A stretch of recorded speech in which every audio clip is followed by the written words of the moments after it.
Welcome to our podcast. I'm Elena. And I am Sarah, and we're so excited to have you here for our second episode. Today, we're going to really dive into the topics on body image, nutrition, intuitive eating, diet culture, and all of these things are so related. And we're super excited to dive in right away. Sarah, where would you want to start today? Because this is such a big topic and it's so connected to why we're even starting this podcast with our feelings as women of never being good enough. It's fantastic to hear you say that because you have really touched upon a super important point, and we're just like 10 seconds into the podcast, which is the relationship between how we perceive ourselves and how we perceive our bodies. We know from a rational standpoint that we're so much more than a body. Because if I was just a bunch of muscles and nerves and whatever, I'm not going to be able to communicate with others how much I love them, for example. So we are aware that there's so much more to us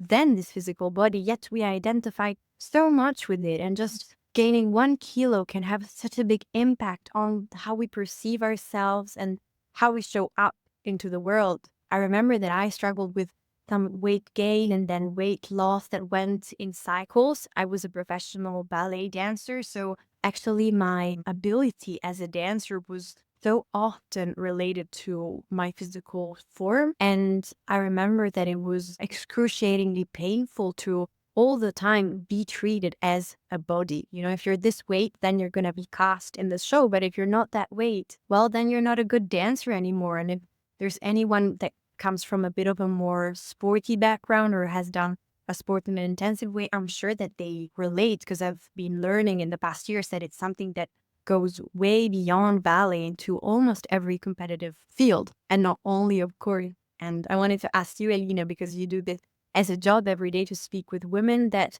maybe are not happy with their body, maybe they're very ashamed of their body. What is your perception on this matter? Thank you for sharing, Sarah, because I think in these fields of ballet and also modeling, for example, I worked at Abercrombie and Fitch, which is this like company that really glorifies and objectifies beauty in a very, very narrow way.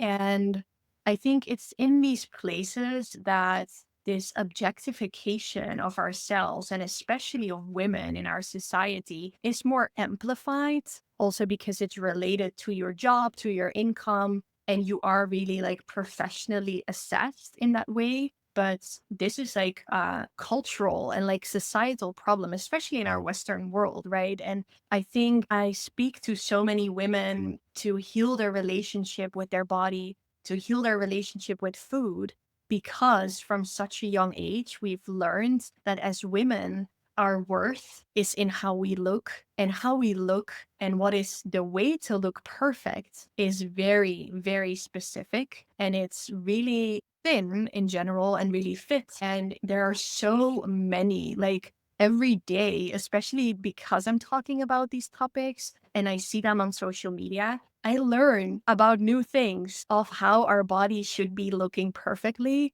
There are the most bizarre things from our eyebrows to our toenails to our boobs, our butts, our bellies. It's never enough. And I think this is actually a really important point to touch upon right away is that we have this illusion that we can get somewhere by fixing our bodies, by changing our diet, by working out, by going to expensive hairdressers. And women in general have this constant chase of like a certain look in the hope that we'll get to a place of perfection, of acceptance, of confidence, even. But the whole programming around our worth and around how we're looking is actually that it will never be good enough because the whole point of it is to sell us as much as possible, right? And it becomes this constant evolution that even if you do change your body and you lose the weight you think will give you the confidence you're looking for, you won't find it, right? Because the confidence is like an inner process of learning how to love yourself and accept yourself and be with how your body is right now.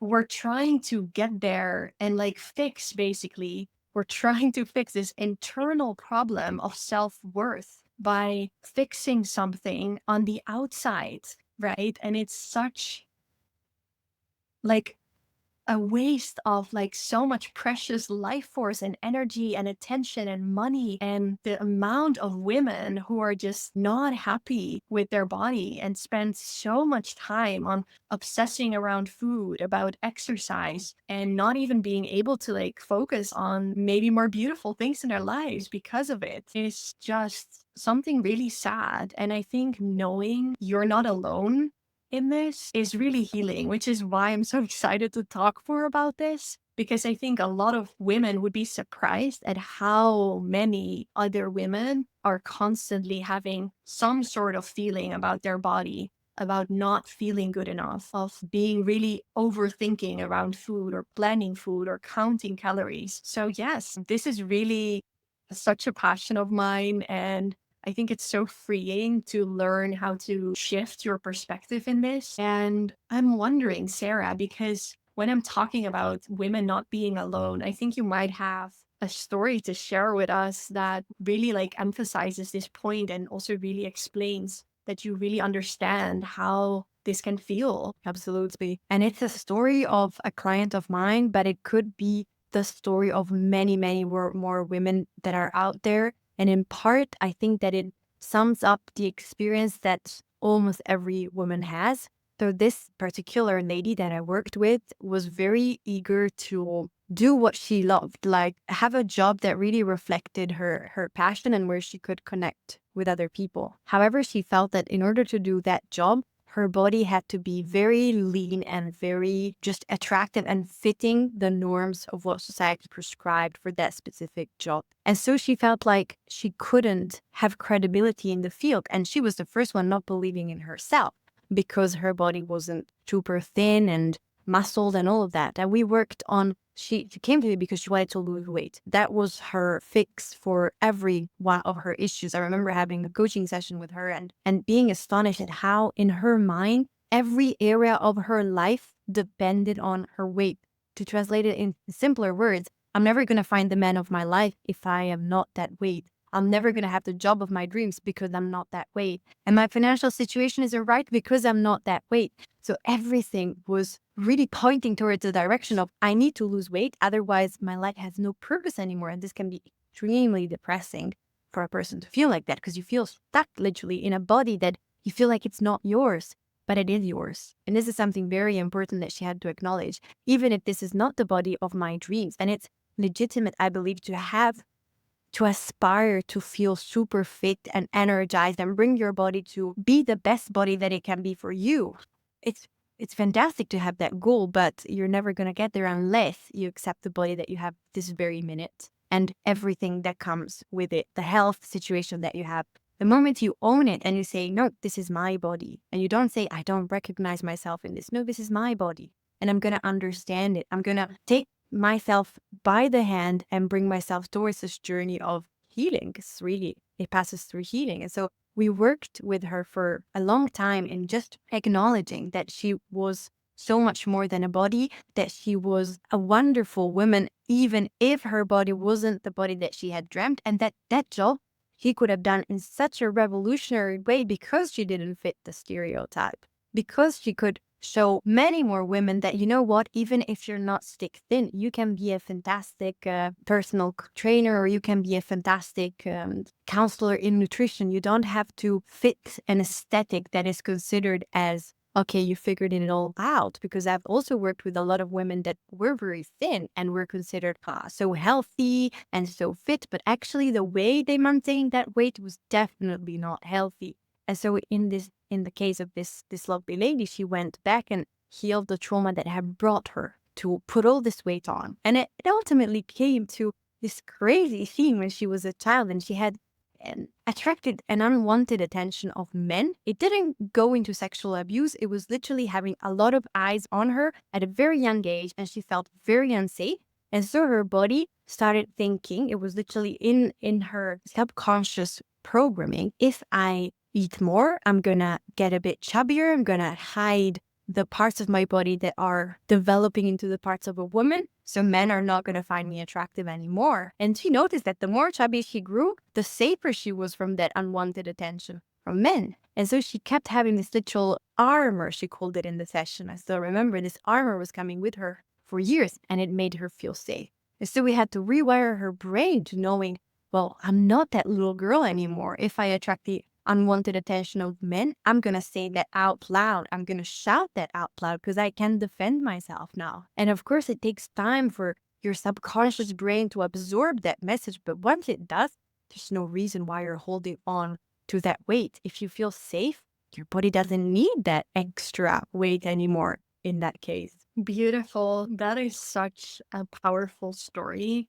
And unfortunately, one that I hear a lot when talking with women about their body, the way they're eating has become kind of distorted, whether it's really an eating disorder or more in the realm of just overthinking things and feeling insecure and feeling a bit of shame around their body. It very often stems from these kind of experiences, whether they're more severe or more something that might happen to a lot of people. There's such an easy disconnect that happens the moment you start to feel unsafe by either feeling really desired or not feeling desired.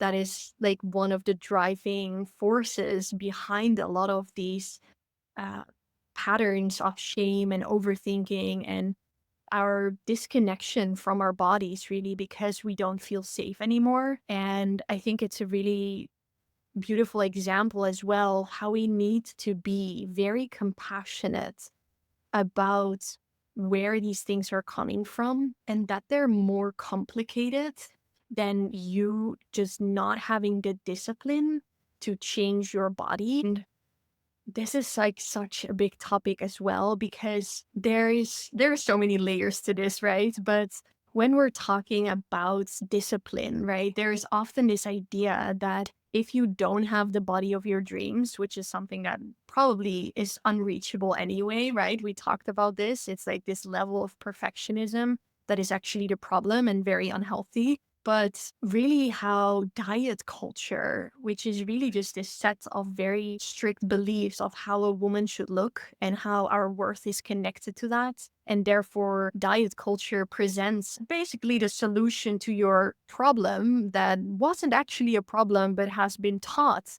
to you as a problem that you need to solve are these diets and are these like strict rules to lose weight, right? It's such a like a goal for so many people to lose weight and to look fitter. And there's this trap where if you really take that on, right, and with your willpower, you do these diets and you're like, from now on, I'm gonna do my best and I'm really gonna like follow through and I'm gonna exercise more and I'm gonna get to my weight goal. And then, indeed, what you're sharing, Sarah, there's this idea that somehow your life will be so much better because you look better, right? We have such a deep connection with this idea that if things look good, they will feel good, which we'll dive into more. But if you're doing this diet and you're really like committed for a couple of weeks, it might work. But because you're so disconnected from your own intuitive ways of eating, of feeling what you need, of knowing when you've had enough, of feeling free to eat whatever you want, to get really in this very restrictive place with food and obsessing about all sorts of things like carbs and calories and all sorts of very specific products that are allowed or not allowed. It's very unnatural. So, of course, depending on who you are and how your life looks like, and with all these other factors, there will come a point where you're like, fuck it. This is horrible. I can't force myself any longer to deprive myself, to restrict myself. And because probably you've been restricting for a long time, there's often this like binge or like overeating that happens because you're like, finally, I'm allowed to eat ice cream and eat donuts and eat cookies. And you want it all so badly because it's been restricted. And when this happens, there often you overeat, right? And then there's all this shame that comes from, see, you couldn't do it. which is what diet culture says, right? You just need more willpower. Like, why didn't you just leave the cookies alone? And it reinforces this belief that indeed you do need a diet because otherwise you're just out of control, which is this constant cycle of like getting into that place of shame and overeating and then seeing you need a diet and starting again. And people do this for 20, for 30 years and feeling completely disconnected from their bodies and from this like natural intuitive way of eating. And it's so healing if you can let go of this diet culture perspective where foods are either good or either they're bad, and this like whole like mental kind of food policing that's going on. I love that. You've explained it so well. And I want to touch upon a couple points that you brought up to reinforce them because I believe there's never too much talk on these points. And one is that diet will fail. There are studies saying that after 90 days, we physically cannot stick to a restrictive diet anymore. There's something that switches in our subconscious mind, and in a battle between the conscious and the subconscious, so in a battle between the rational part of you and the emotional part of you, emotions will always win in the long run because they have a 95% power against the 5% power of your conscious mind. So when you're wondering, as you were saying, why the hell haven't I been disciplined? What am I doing now finishing the whole pack of biscuits? Why can't I just eat my little rice and salmon and go to bed happily and peacefully? It's actually your body's trying to protect you. It's trying to protect you from what it perceives like an excess of restriction, limitation, control. Nobody likes to be in a little jail. We're born with an emotional compass inside that is geared towards searching freedom. And this is in all areas of our life. So when it comes to food, we're looking to have the power of really choosing what we're eating and what we're not eating. That's why intuitive eating. Intuitive eating doesn't mean you've got to follow a certain way where you keep all sorts of food in the house at all times. It just means regain your freedom back when you're choosing. But you're not choosing because somebody gave you a piece of paper with written upon you can only eat this and this and this food. Not freedom. And that's not going to be tolerated by your subconscious mind, and rightfully so. Otherwise, we would be the little programmable robots, and life it's not fun anymore. It doesn't make sense anymore. And so for everyone that is on a strict diet at the moment, I would say one day you will find that you get to the end of your willpower, and that's okay. That's a normal point where everybody has come to. And that's actually not a bad thing because now you have a chance to find a way of eating that is your way of eating, that supports who you are. It's a big treasure hunt. You will go through a lot of steps and stages, but the end result is so worth it. You wouldn't want to do anything else. You wouldn't want any other result. Even losing immediately, I don't know, 10 kilos might sound like the best thing that could happen to you. But after you've lost them, you will obsess about not putting them back. I've spoken with so many people, and I felt it myself actually, that being thin was creating so much more stress on me because I was like, and now I have to control everything that I'm eating even more because God forbid I put the weight back on. So every situation was a lose-lose situation. I was eating and then I was feeling guilty because I was eating. I wasn't eating, I was losing weight, but then I felt like, is it sustainable? But then I will have to start eating something again. And what am I going to eat? So if you feel like it's a constant struggle, you're thinking about what you have eaten, what will you eat, how many calories does the food contain, it's not sustainable in the future. And there is a way out. Yeah. Thank you for sharing that. That really is intuitive eating because what is happening there in all of the overthinking is that we've stopped trusting our bodies, which is what we can get back to because eating is actually a very natural thing. I sometimes kind of compare it to how we have a pretty normal relationship generally with peeing and drinking, which is kind of the same sort of process in our bodies, right? So even though, of course, a lot of people need to drink a bit more water in general, we don't have this like control issue with drinking and peeing. We're not like, oh my God, I already peed. So even though I feel it now, I'm not going to pee again, right? Because of course you're going to pee, right? It's like this natural signal that your body gives. And that is it. There's often, like, maybe now that I'm talking about it, you might be thinking about it,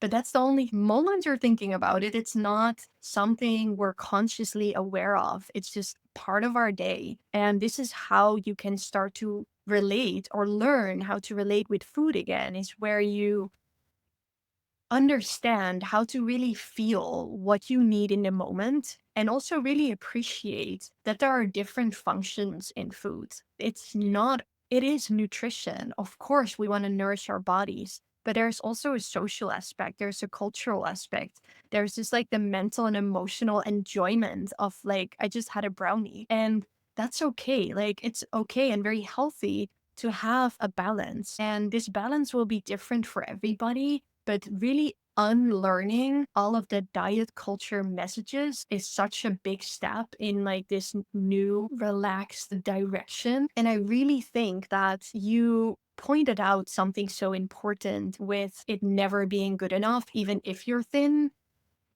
There's this, I pointed at it a little bit earlier, but there's this obsession around how we're looking and this idea that if you look a certain way, your life will be amazing. And it's advertised everywhere, right? In all sorts of advertisement and on social media and with, like, all sort of filtered messages. Everywhere you get the message, like in movies and series, that if you're gorgeous and you're thin and you have beautiful boobs or whatever, that's how life is supposed to feel. And that's, like, when you get there, that's how your life will be, which is such an illusion because, of course, not. That's not how life works. We all have our things.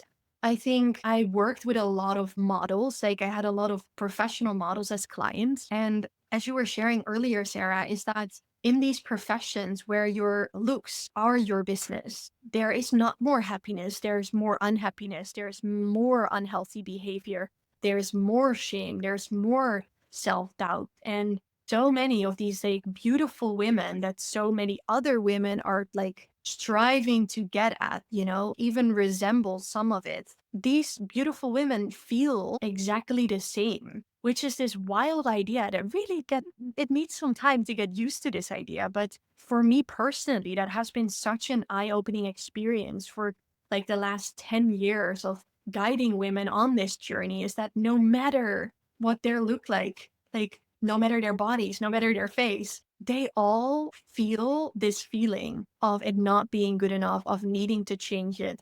Whether it's like inches because they need to get some sort of model job, or because maybe you're really overweight and you are struggling with your joints and it's hurting, and that's why you want to change and have, like, a healthier relationship with food, or because you're overeating and it comes from a very different place, right, of emotional eating. And we can probably talk a bit about that as well. But these feelings of insecurity and these feelings of never being good enough and these feelings of looking up towards other people or other women that in your eyes are more beautiful, more successful, that is always there. And I think it's so important to realize that it's actually a really normal feeling, but also something we should really approach with more and more compassion, and really understanding that looking or changing how you look is not the solution to how we're wanting to feel, right? Because in the end, that's what we're looking for, is we want to feel confident. We want to feel beautiful.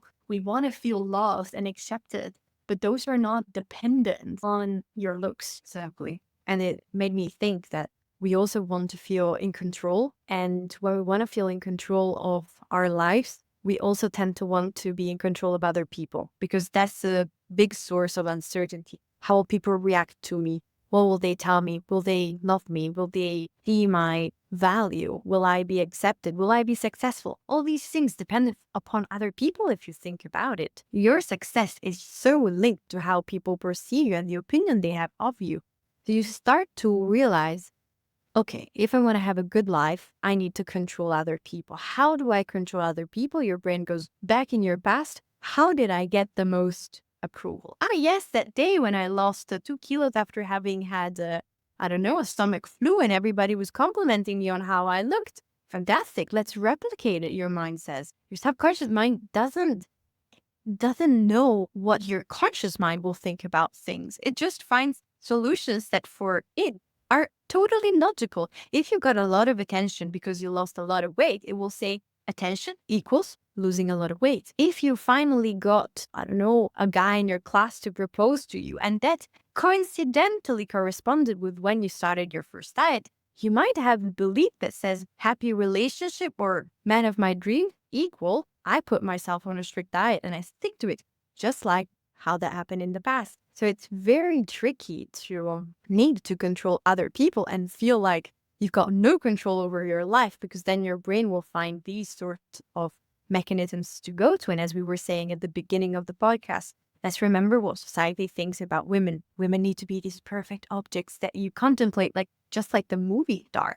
And every man wants their movie star. We live in a society where if we're not a little bit critical, that's what we will end up believing with all our hearts. And if we don't fit that mold, well, we'll never have that Hollywood love story, will we? And we will never have that promotion. And we will always feel insecure when a more beautiful person steps into the room.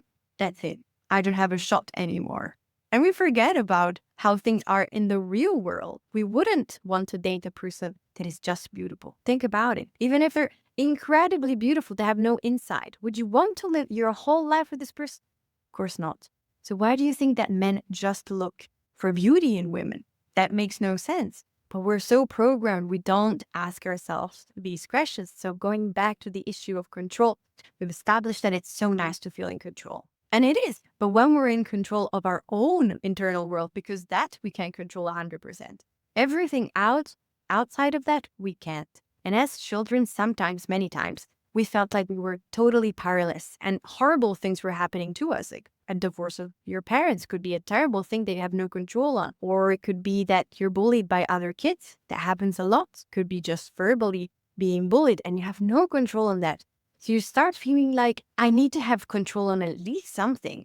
And it's easier to count, the little peas that you're eating for dinner and make sure that you're not eating more than 5. Now, I can control that, says the mind. And you keep on doing that, even if you're a grown up woman and maybe you even have kids, but your mind still thinks like that little girl that is completely powerless and need at least to control her food intake. Yes, I think it's very good to talk about this part of control when it comes to food, right? And I think it is so often from these places of not feeling in control in whatever way, even like in current circumstances, right? Sometimes people go to these things they can control, like exercising and food, and also knowing that there is a positive feedback that often comes with that can feel so soothing and can feel so like you're at least in control of one part of your life, because there is this idea that if we do look a certain way, we might be more successful and we might be more loved, and at least we'll love ourselves more, right? Because you were talking about the judgment of others, but the judgment we have towards ourselves is like the main judgment that we have to look at, because it's like we've internalized this societal expectation, and because of it we're judging ourselves, and we have this idea that because we judge ourselves, everybody else also thinks that our shoulders are stupid, or whatever it is that you feel insecure about. We project it onto other people's opinions and we think everybody is looking at our shoulders. And if I would be insecure about my shoulders, which I'm not, you'll start looking at everybody else's shoulders, right? Because this is like this idea of like comparing what is happening outside of ourselves and are we fitting in or not? And am I more beautiful? Are my shoulders more beautiful or are they less beautiful?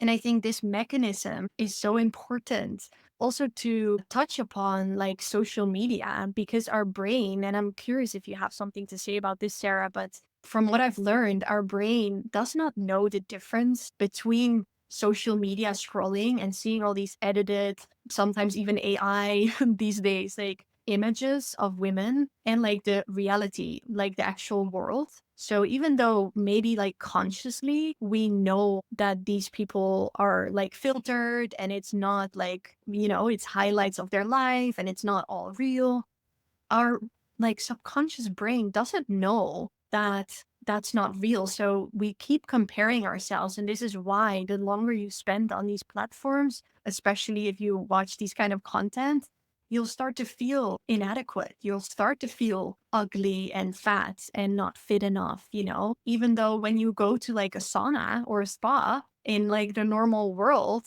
you would actually be like, so many of my clients are so surprised. They're like, there were like all these normal people and they had like normal bodies and they had like cellulite and hair and fat rolls and they look nothing like the people on Instagram. Exactly. And again, health can't be captured by a picture. You will never know what's behind that image that you're looking.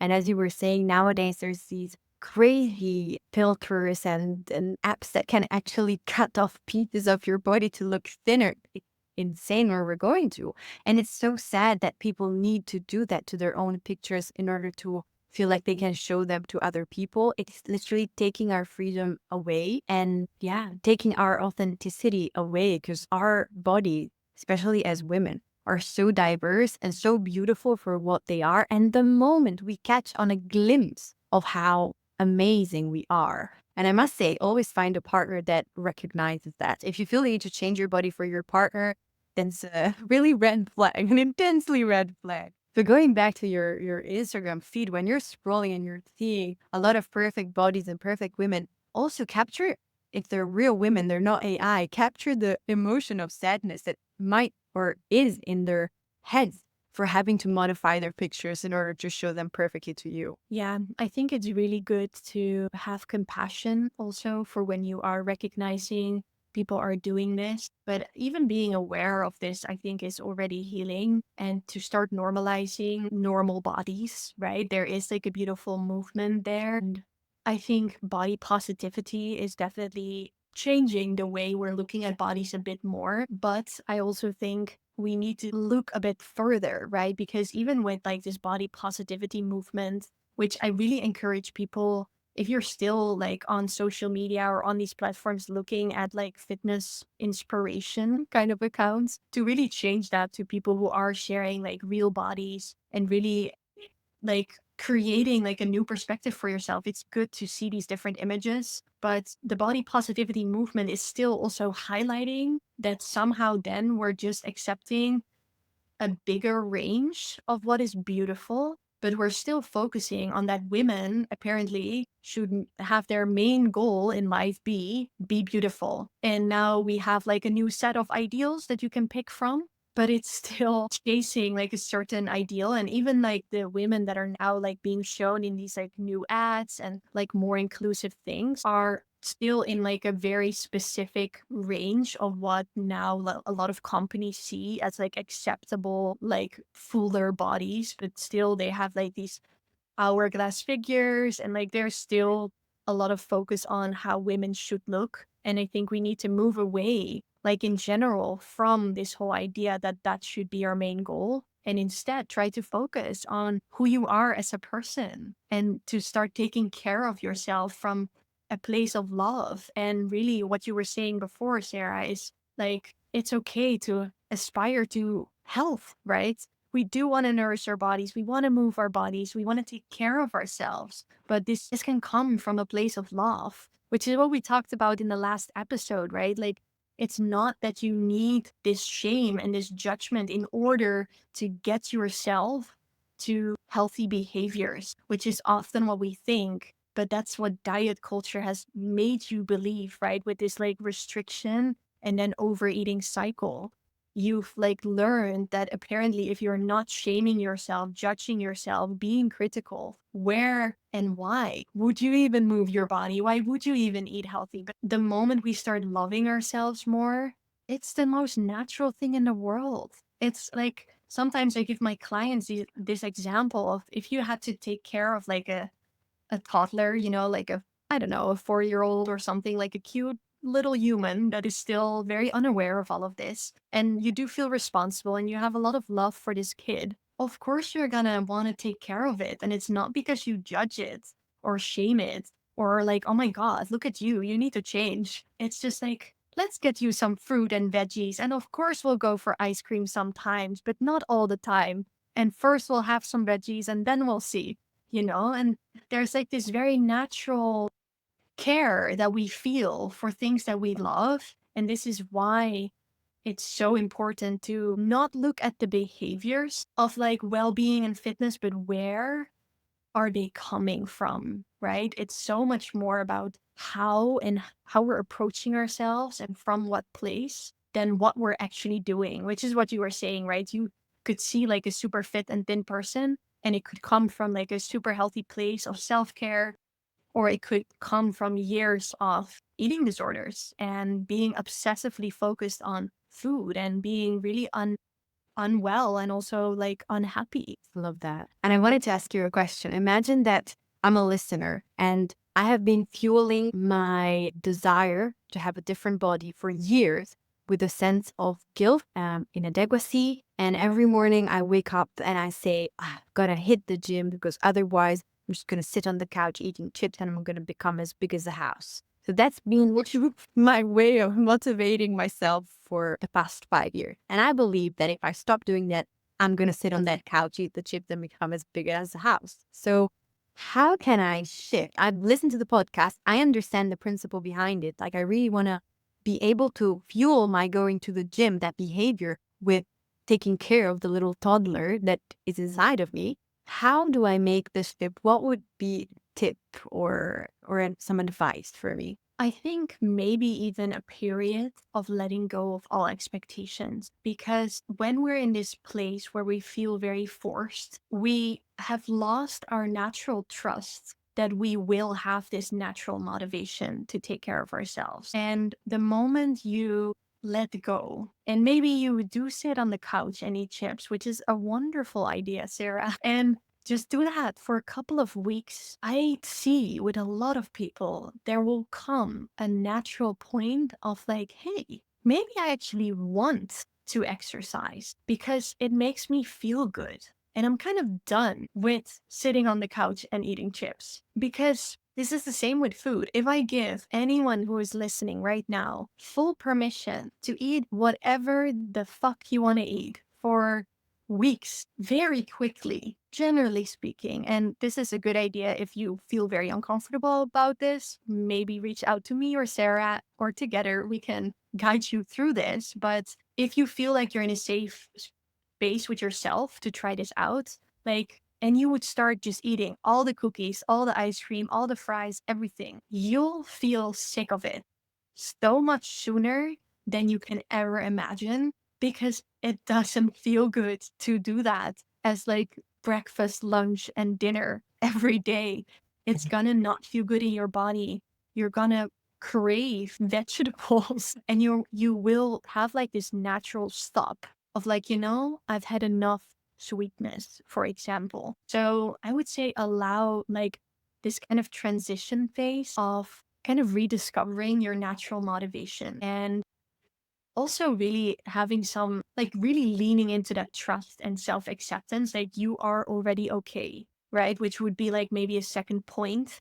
It's like there's nothing you need to change about yourself right now in order to be good enough. Because the more you can start to feel you are good enough, the less there's this constant chase and this constant pressure to fix yourself in this way, which is often where the like uncomfortable and unhealthy patterns are coming from. What about you, Sarah? What would you say? I would have You're given listening today. the same exact advice.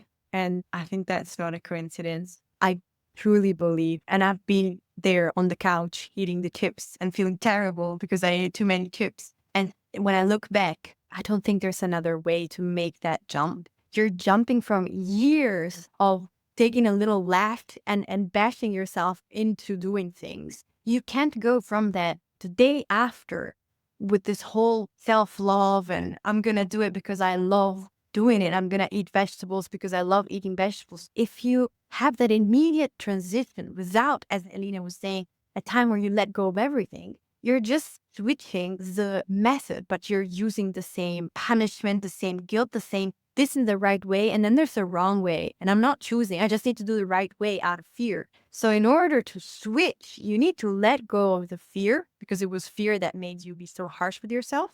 You've got to go through that period, which is horrible. And if you can get somebody to follow you and hold your hand through that period, please do, because it is the worst. And whilst you're in that moment where you're getting to the end of your desperation, because you're trying all these things to realize how harmful they are, because they look so appealing. I mean, the reason why you're there on the couch with the chips is because your mind has craved that for 5 years.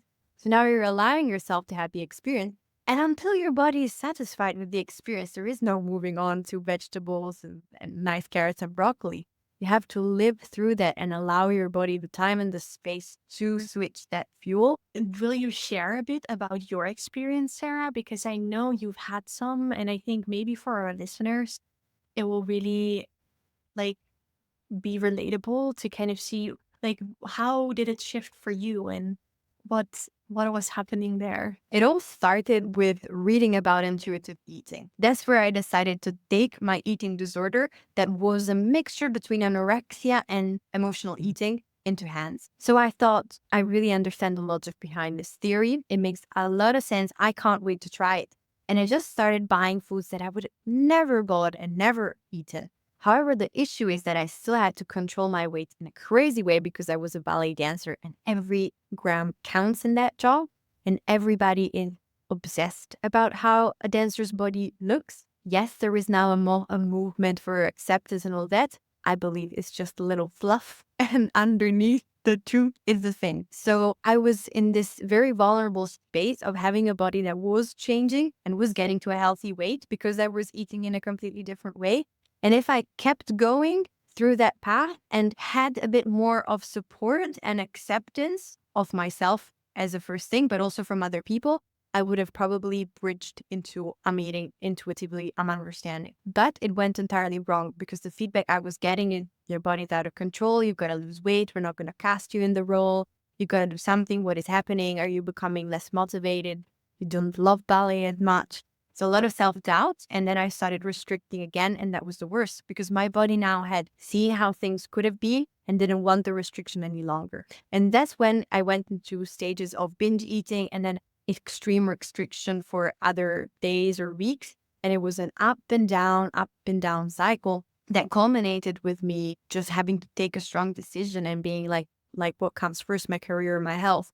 And at that time, I had done a lot of psychological work. I had gone to the root cause of my eating disorder that was in childhood, like everybody's root cause of an eating disorder. You can go through that. And after healing all of that, because I had a splendid childhood. So when everybody tells me I have a splendid childhood, I say me too. And it's true. I mean it. I am so blessed. I had amazing parents. Everything was fantastic. But that doesn't mean that you're not going to have some trauma in the childhood.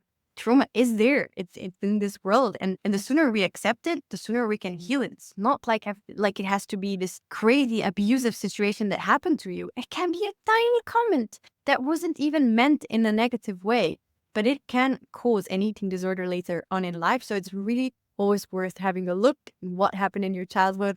What are the little programs and associations that your brain has formed that will make you want to control food in a crazy way?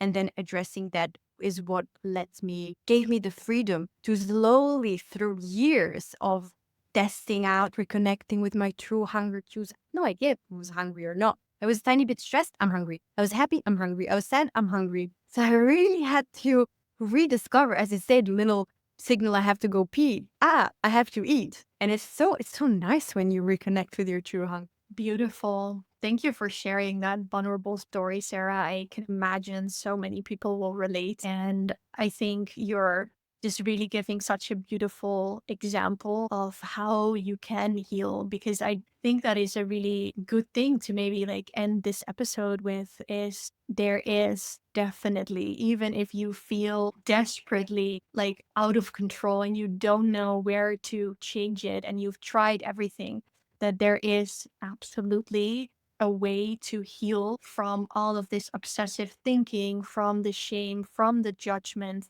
around your body, around food, around your disordered patterns, thoughts, emotions, that you can definitely heal. And so many women and men have gone before you, and there is help. We can help.